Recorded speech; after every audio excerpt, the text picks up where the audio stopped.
What's up, yarnybox crocheters? Today I'm going to show you how to make an increase. Don't forget to go to yarnybox.com and sign up with your email to get a free pattern every 2 weeks. An increase is the same in amigurumi as it is in any other crochet project.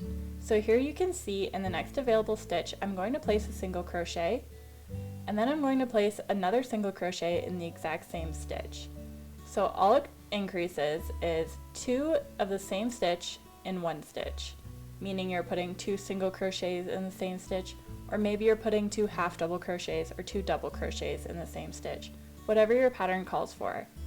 The purpose of an increase is to increase the number of stitches in each round.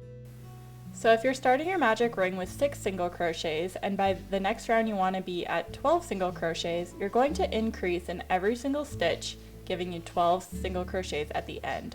Alternatively, if you're going from 12 to 18 stitches, you're going to alternate between a single crochet and an increase all the way around the circle.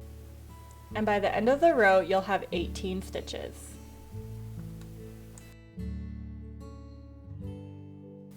If you want to see more crochet tutorials, please subscribe, like, comment, and share with your friends. Thank you so much for watching.